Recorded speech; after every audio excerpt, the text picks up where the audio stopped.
Hola, ¿qué tal amigos de TV UGED? Bienvenidos nuevamente a este programa Acerca de. Como siempre, los saludo con mucho gusto y también lo invito a que se quede con nosotros estos 30 minutos porque hoy hablaremos precisamente, de un tema importante. Esto es a través de un libro titulado El Irlandés y precisamente le doy la bienvenida a su autor, al licenciado en Comunicación, Juan Nicolás Gaudenzi Cherkov. Muchas gracias, licenciada. No, gracias por la invitación y por la oportunidad de presentar mi última novela, El Irlandés, que acaba de ser publicada. Así es, y precisamente hablábamos antes de entrar al aire de este tema tan importante que trata en esta novela, ¿no? Que es esta parte de, el tema de fondo, esta parte de cuántas personas están en prisión sin haber, siendo inocentes o sin haber tenido ya pues una sentencia. Y de esto trata un poquito la novela y me gustaría que me platicara precisamente esto. Si le parece, hacemos una breve introducción para entrar a fondo en el tema. Así es. Que es el tema de la justicia, ¿no? Entonces, para seguir un poco, tomar en cuenta los elementos clave, fundamentales de la narrativa, deberíamos empezar por la historia. ¿De qué se trata? ¿De qué se trata? ¿De qué se trata El Irlandés?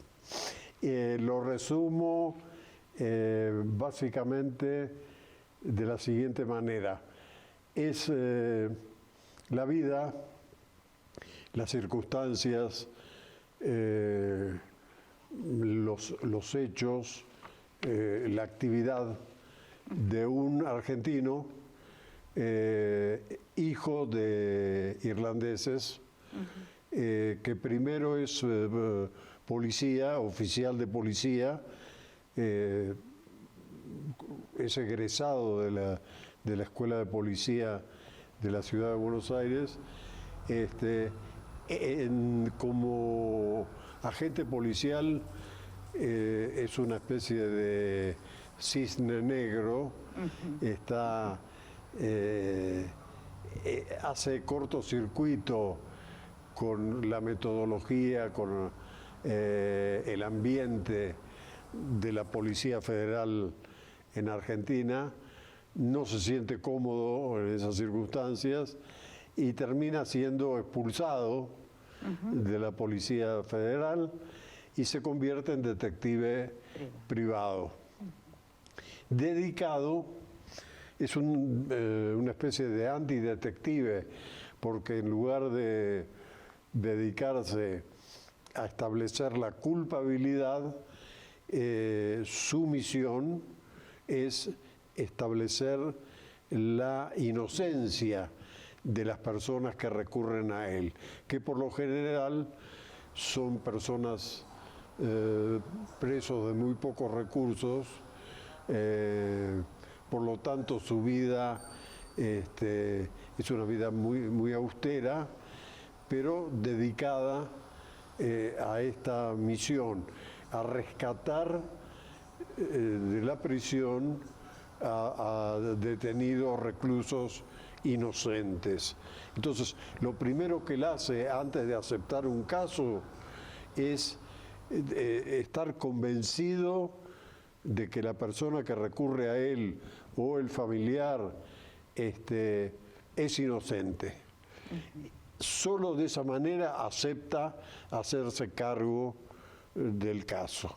Entonces, su trabajo se divide, digamos, en dos fases, ¿no? La primera, convencerse a sí mismo de la inocencia de la persona que ha recurrido a él. Y una vez que está convencido de eso, entonces se hace cargo del caso para demostrar la inocencia ante las autoridades. Así es. Y bueno, de aquí la pregunta, ¿cómo surge la idea de esta novela? Platicábamos al principio, es un tema importante, pero ¿cómo surge esta Sí, novela?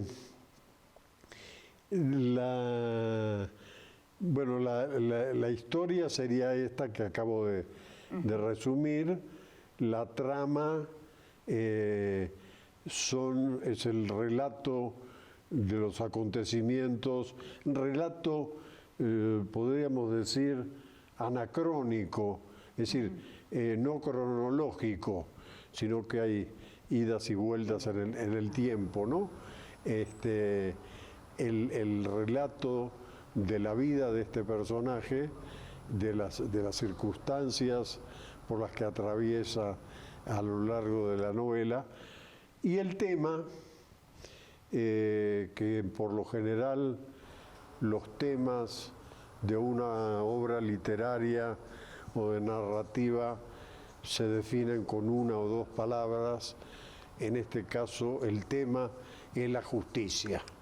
El trasfondo, digamos, socio-jurídico de la novela, es decir, la obra pone en cuestión, cuestiona bastante a fondo el funcionamiento de la justicia, no solo en Argentina, sino en general en América Latina. Yo creo que este es un problema bastante generalizado precisamente porque las prisiones están repletas de reclusos o que no tienen sentencia. En el caso de México, por ejemplo, se estima que un 42% de la población carcelaria no tiene sentencia, están recluidos sin sentencia. Y dentro de esta población carcelaria hay un gran porcentaje de inocentes que después de muchos años de permanecer detenidos, recluidos, sin sentencia, cuando se llega a la sentencia después de 10, 15, 17 años, se demuestra la inocencia de esta gente, con lo cual es algo terrible porque han perdido buena parte de su vida, los mejores años de su vida en prisión, y sobre todo, en general se estima que alrededor de un 42%, y en el caso de las mujeres es mayor el porcentaje de reclusas sin sentencia, que es alrededor del más del 50%. Y creo que una cifra pues muy lamentable, ¿no? Muy lamentable y precisamente, bueno, poniéndole ahora en las circunstancias actuales del país aquí en México, pues se ha visto este tema precisamente, ¿no? El ver qué tan beneficioso sea esta parte de la prevención de estar preso preventivamente en lo que se investiga si es culpable o inocente, la prisión, prisión preventiva oficiosa, ¿no es cierto? Así es. En donde basta la decisión de un juez sin tener mayores elementos, simplemente con que el fiscal solicite al juez la prisión preventiva oficiosa para que el juez, sin mayor trámite, ordene la detención del presunto delincuente. Porque con argumentos muy discutibles, o en todo caso que han sido puestos muy en cuestión por organismos internacionales, especialmente la Comisión Interamericana de Derechos Humanos, porque se entiende teóricamente de que a través de esta metodología se impide que el sospechoso se dé a la fuga o que atente contra la víctima o que entorpezca de alguna manera el proceso judicial. Entonces, medidas como medida cautelar se procede a la prisión preventiva. Y en lugar de que la prisión preventiva tenga un tiempo determinado, lo más acotado posible, pueden pasar años. Estamos hablando de 10 años, de 15 años, de 17 años, de personas sin proceso recluidas. Y cuando se llega al proceso, en muchísimos casos, no recuerdo ahora el porcentaje, pero en muchísimos casos se demuestra que son inocentes. Así lamentablemente, ¿no? Entonces, este es un tema crucial, resolver esto.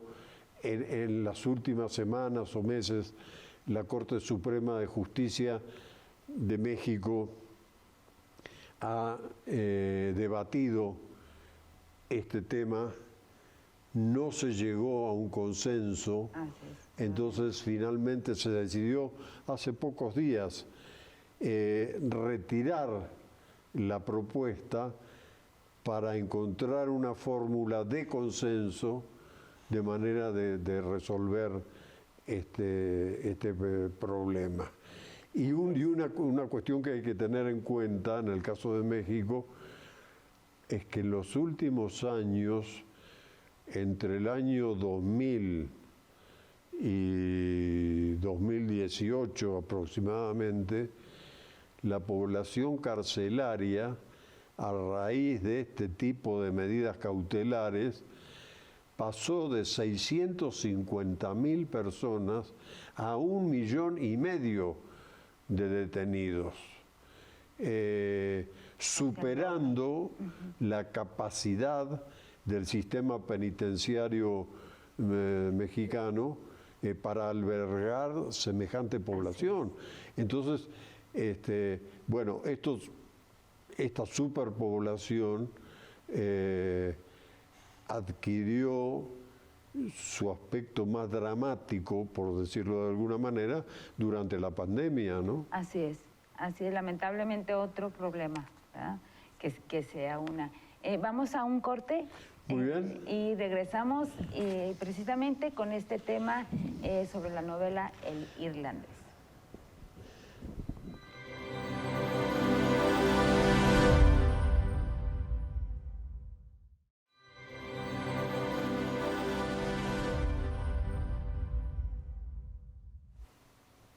Bien, pues qué bueno que continúa con nosotros aquí en su programa Acerca de... Y bueno, estábamos platicando precisamente sobre este tema y la realidad.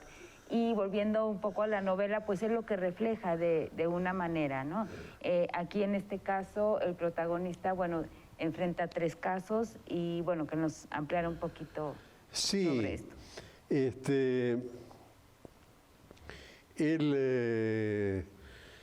Bueno, de alguna manera la novela comienza por el final, digamos así, porque presenta un caso de un delito que no es que quede por resolver, sino que es un delito a todas luces esclarecido en el propio momento, ¿no? Que es el intento, la simulación de intento de asesinato de una persona. Y entonces, bueno, este hombre que simula su intento de asesinato tiene una pareja, No queda claro si son medios hermanos o amantes, hay una relación muy complicada allí, pero resulta que la mujer, que ha tenido una niñez muy difícil, en una de las zonas más pobres, más marginadas de las afueras de la ciudad de Buenos Aires, tiene una mente criminal. Ella es la ideóloga, la autora intelectual de una serie de delitos que el medio hermano o amante, o las dos cosas a la vez, ejecuta. Él es la carnada y ella, como digo en la novela, la paciente pescadora.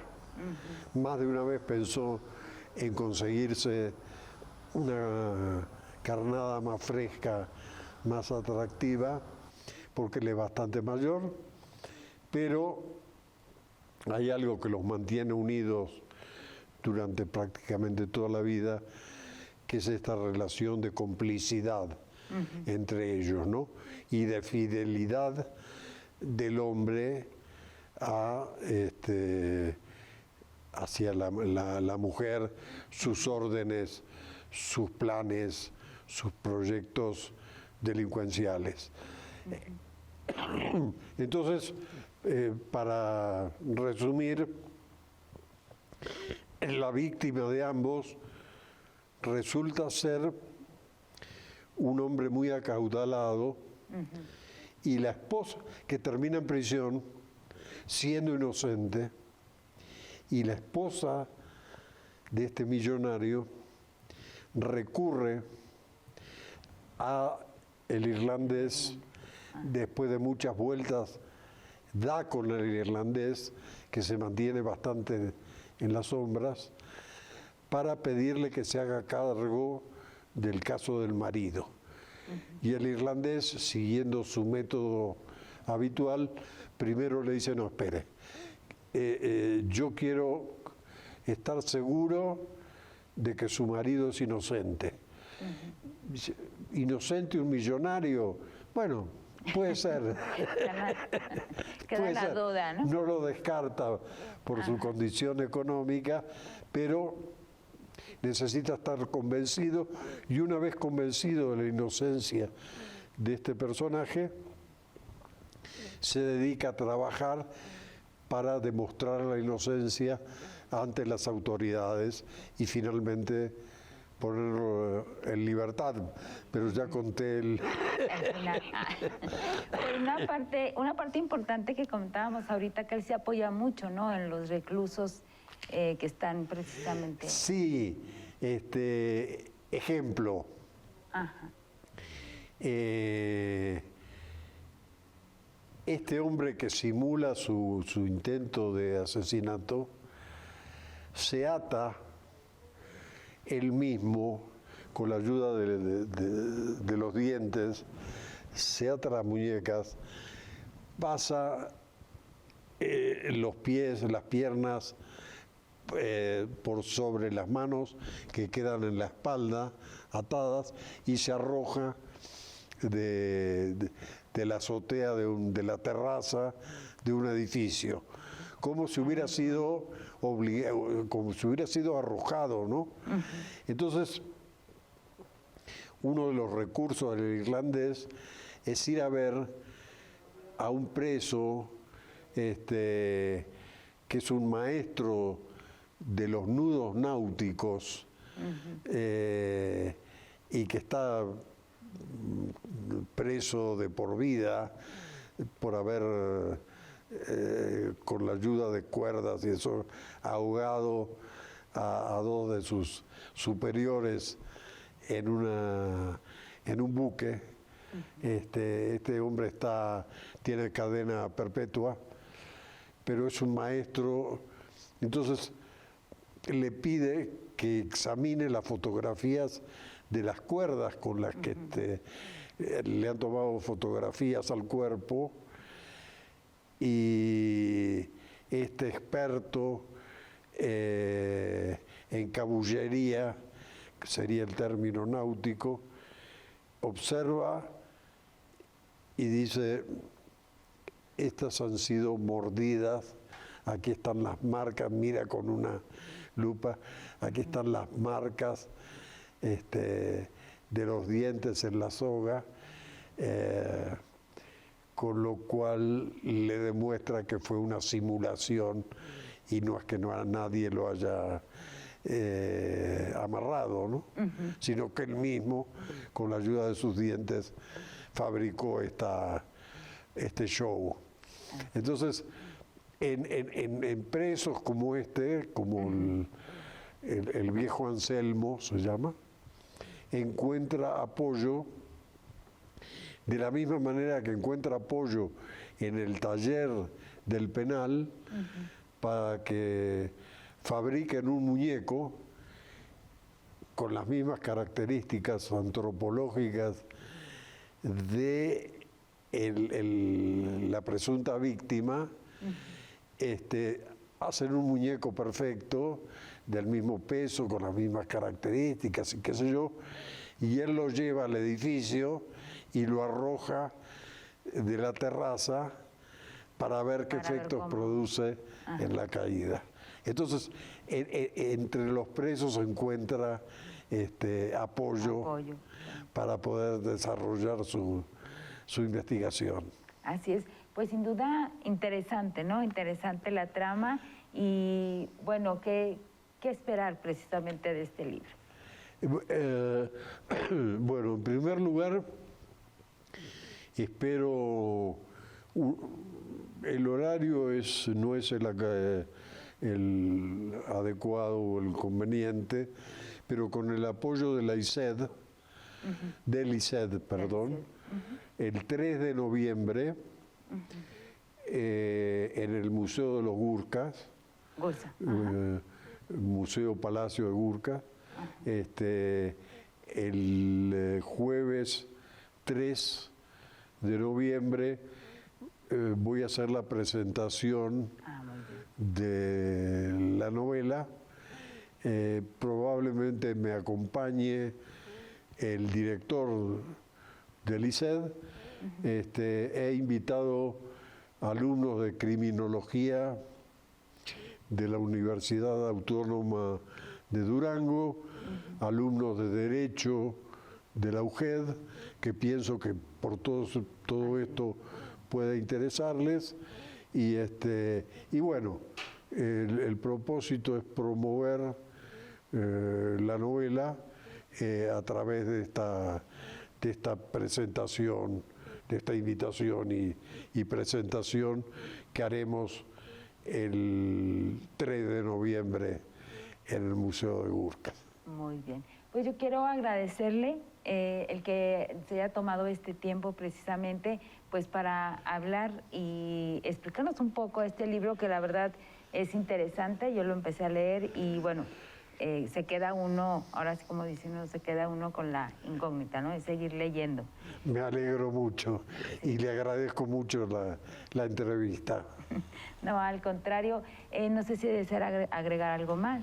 No, creo que más o menos está planteado la historia, el tema, la trama y bueno, ahora espero que en estos tiempos nadie, es muy difícil tener gran éxito en la venta de una novela.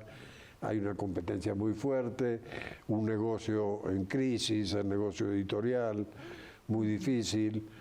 Pero bueno, se trata de hacer la lucha. Claro. Y este es un paso muy importante. Así es. Le agradezco mucho. No, al contrario, nada más, finalmente, para quienes estén interesados, ¿dónde lo van a poder conseguir? La novela ha sido publicada por Amazon.